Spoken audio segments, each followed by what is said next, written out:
Good morning, students. Now, today we will start our fifth lecture of this chapter, Force and Pressure. Okay? And yesterday we have completed our topic regarding the force, in which we have studied all the types of the forces, pushing, pulling, okay, and kicking, sliding, all the types of the force we have just studied, all the situations we have studied, and even we have studied about the contact and non-contact force. And in your syllabus there are two types of the contact forces are there. One is the muscular force and another one is the friction force. Okay, and second we have studied about the non-contact forces, and in that non-contact forces we have three types of non-contact forces. That is, one is your magnetic force, another one is the gravitational, and third one, which we have studied yesterday only, that is the electrostatic force. Okay, now the topics related to the force in this chapter has been completed. Now we will move towards our next part of this chapter, and that is pressure. The introduction portion of the pressure I have just been given you in your yesterday's lecture, and here again I am starting with the pressure only for moving before moving ahead to our next topic. Okay, so the pressure force acting on a unit area of a surface is called a pressure. Okay, means if any force is applying on a unit area, remember here we are only considering that the force should act on an object perpendicularly, means normal, making an angle of 90 degree. This you have to be remember clearly. Okay, so the pressure equals to force upon area on which it acts. Okay, and a note is there that at this stage we consider only those force which acts perpendicular. Okay, right now I have just told you that in here we have only considered that the force should be acting on an object perpendicularly, okay, on which the pressure is to be compound. Now the formula will become pressure, P denoted the pressure, F for the force, A for the area on which it acts. Now P is the pressure, so pressure is equals to force upon area. Now we are going to discuss about the unit of the pressure. Okay, so force is having a unit Newton, denoted by capital N. This you have already studied in your previous class. Okay, A denoted to the area, having a unit meter square. Okay, always we are considering the units in the form of MKS and SI. MKS. M stand for the meter, K for the kilogram, and S for the second. Okay, in this form we always take the units, or in the form of SI, the System of International, in this form also. Okay, in the SI form always mostly the name of a scientist comes. Okay, so for this Newton is the name of a scientist, so the unit of a force is Newton. This is the SI unit, and A meter square, area meter square, that is your MKS units. For the we have just simply put the units in the formula. The pressure is equals to force means Newton divided by area means meter square. Okay, so pressure is having a unit Newton per meter square. Okay, now this is we call its MKS unit. Now when we discuss about its SI unit, the SI unit is Pascal, denoted by capital P small a. Pascal was the name of a scientist who firstly discovered about the pressure. Okay, who had just been studied, give the all the basic information about the hydrostatic physics. Okay, So here the SI unit of pressure is Pascal. So Pascal, 1 Pascal is equals to 1 Newton per 1 meter square. Pascal for the pressure, Newton for the force, meter square for the area. So 1 Pascal is equals to 1 Newton per meter square. This is all about. Means here we have considered that pressure is equals to force upon area. So pressure Pascal, force Newton, area meter square. Okay, so this is how we have just be defined here. Sometimes in your exam the questions arises that define 1 Pascal. So how you are able to describe this, define this? You have to say that when 1 Newton force is applied on 1 meter square area, then the pressure exert on the surface is 1 Pascal. Okay, if 1 Newton force is applied perpendicularly on the area of 1 meter square, then the pressure exert on that surface is 1 Pascal. This is all about the pressure. Clear? Now, in our yesterday's video, we have discussed about the pressure is exerting on solid. Now, in our next topic, we have discussed about how the pressure exerts on liquid and gases. Okay? So pressure exerted by liquid and gases. Even as we told you, the combination of liquid and gases are also be known as fluid. Okay, liquid and gases are also termed as fluid. Solid is the another part and fluid is the another part.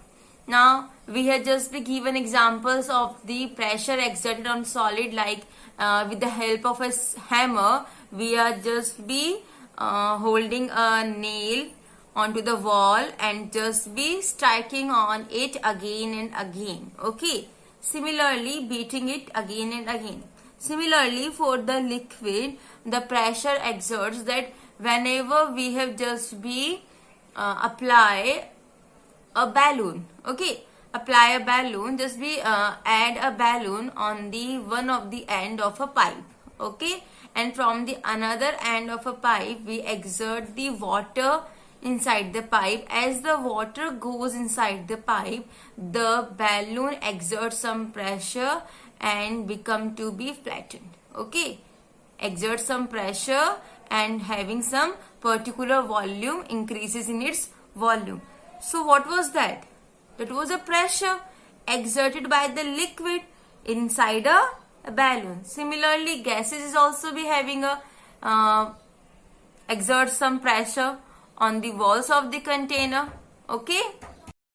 So for better understanding, we will start an activity, and even that activity you can perform at home also with the help of a balloon and a plastic bottle, and easily you can perform this activity, how a pressure exerted by liquid and gases, or we can say a fluid also.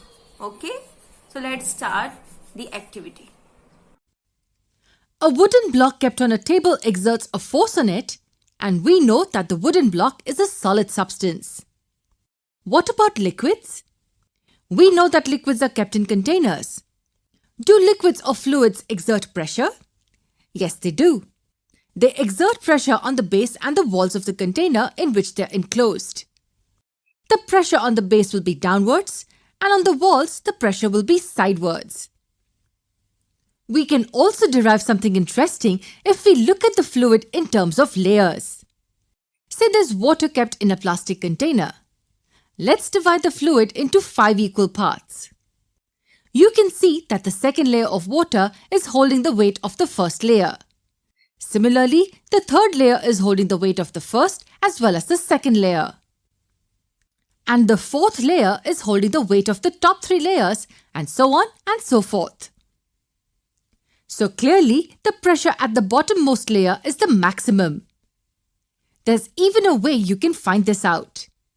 Near the topmost layer, make a little hole at the side. You'll see that the water flows out from that hole like this. It doesn't roll along the walls, it flows out at an angle. Now let's make a second hole near the layer under it.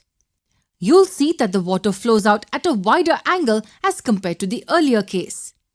We continue to make holes in the wall and we'll notice that the water literally squirts out. This proves that the pressure at the bottom is much more than the pressure at the topmost layer. So from this activity, I hope you are able to understand that how a pressure exerted by liquid and gases, or we can say by a fluids. Okay, so this activity helps you out for better understanding. Now from this we conclude that liquid exerts pressure on the walls of the container. Similarly, the gases too exert pressure on the walls of their container. It means when we are discussing about the liquid or for the gases, both exerts a pressure on the walls of the container. Okay, so this is how we can understand pressure exerts by liquid and gases. Now our next topic is atmospheric pressure. Atmospheric pressure, as the name indicates, the entire meaning of atmospheric pressure, that a pressure exerted by atmosphere. And what is atmosphere? There is an air all around us. We know it very well. There is an air all around us. Okay, and this envelope of air is known as the atmosphere. An envelope which has been created around us, and this envelope is known as the atmosphere. Clear? Now, when this atmosphere exerts the pressure, now this air present in the atmosphere exerts the pressure is known as atmospheric pressure. Okay, so what is atmospheric pressure? There is an air all around us and it will create an envelope of air is known as atmosphere, and the pressure exerted by this air, which is present in the atmosphere, is known as the atmospheric pressure. And you know it very well, air is always and present everywhere all around us. It means from each and every side there is atmospheric pressure exerted. Okay, so for the better understanding of atmospheric pressure, let's start an activity for understanding it clearly. Okay? We are surrounded by air from all the directions. This envelope of air around us is what we call atmosphere. Does air also exert pressure on objects on the earth? In our previous video, we studied that the liquid exerts pressure in all directions. For example, here we have the water in a beaker. Due to gravity, this water is pulled down towards the earth. If we divide this water into different layers, then each layer is being pulled down by the earth. Due to this pull, water exerts downward pressure and this pressure is uneven throughout. That is, the bottom layer experiences more pressure than the top layer. This is because the weight of water above the bottom layer is more, and the pressure decreases as we go upwards. In fact, we saw that the water exerts pressure in all directions and not only in the downward direction.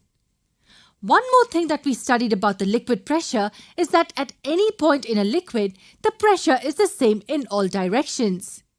That is, if I take any point here in this water, the pressure exerted by water here is the same in all the directions. Air also behaves in the same way.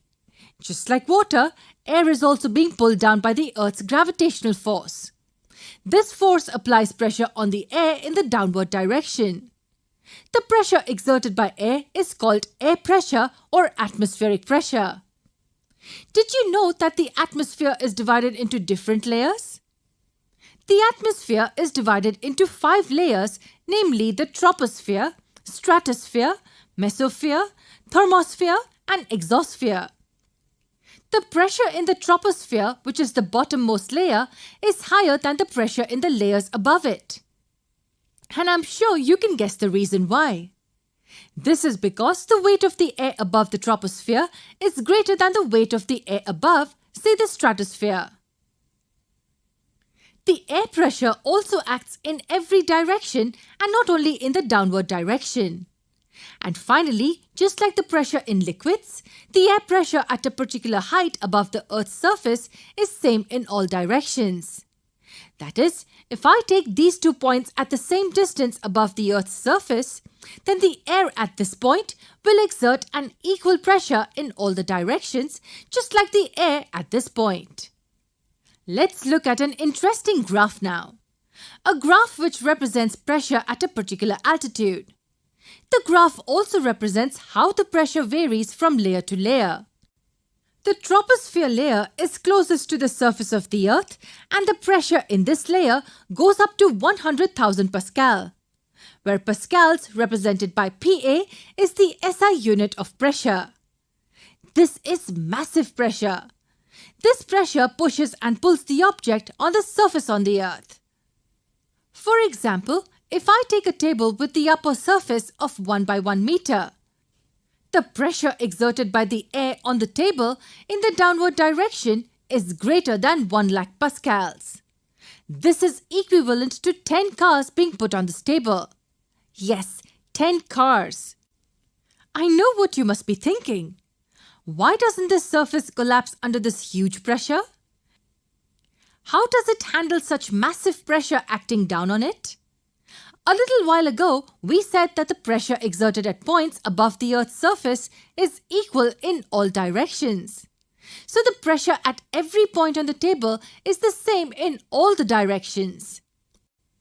That is, if downward pressure is pushing the table surface with a great force, then the upward pressure is also pushing it in the upward direction with the same force. Both the forces are balanced and the table does not collapse. As I said, pressure is not only acting in these 2 directions, it is acting on the surface in all the directions. Pressures acting in opposite directions cancel each other out. Here is one cool experiment that you can also perform at home. Take a plastic bottle filled with water.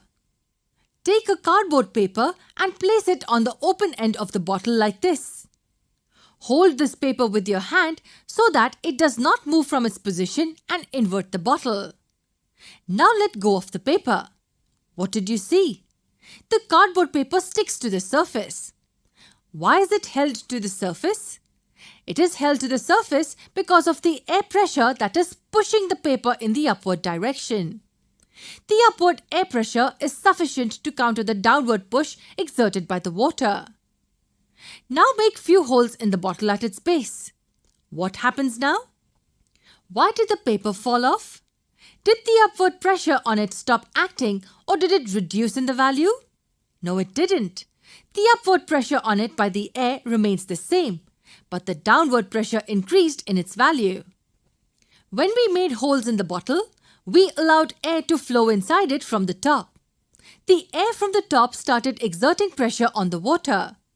The combined pressure of water and air from top could easily overcome the pressure exerted by air from the bottom. Hence, there is net force acting on the paper in the downward direction. That is, there is more pressure in the downward direction. That is the reason why this paper gets detached from the surface.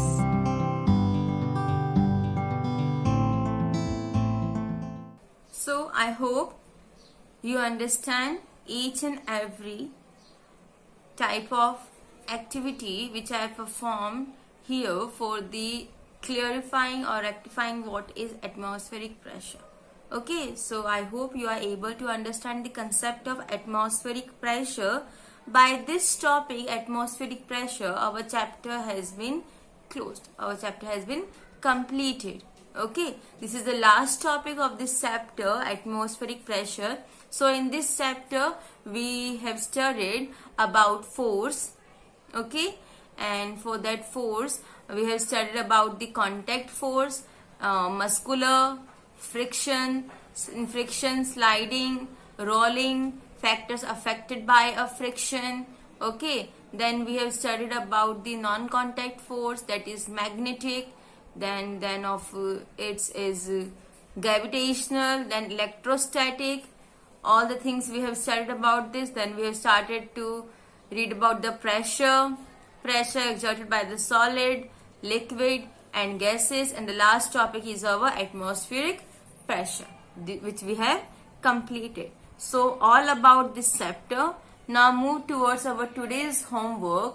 There are 4 questions in our today's homework. First is, an inflated balloon was pressed against a wall after it has been rubbed with a piece of synthetic cloth.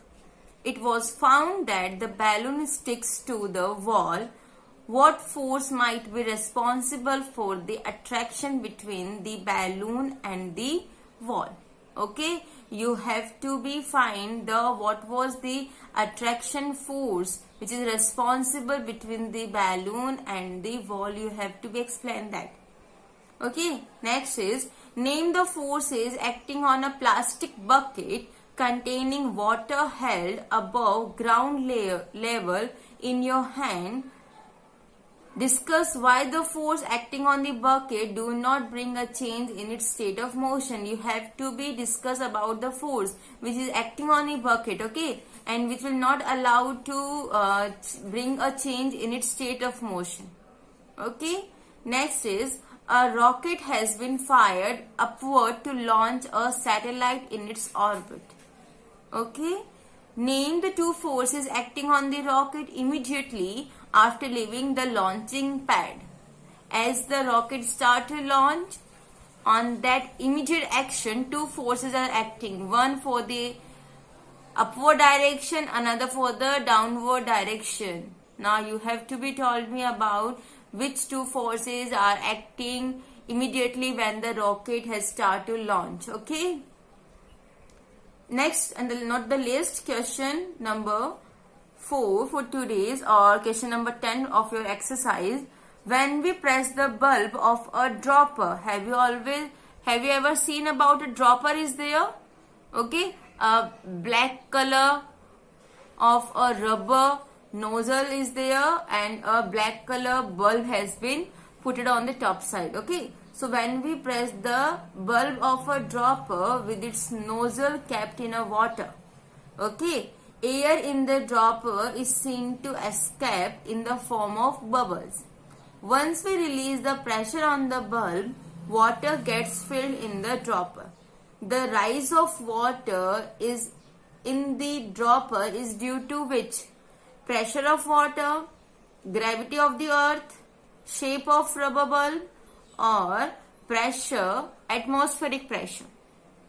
Okay, so you have to be submit the answers of these 4 questions.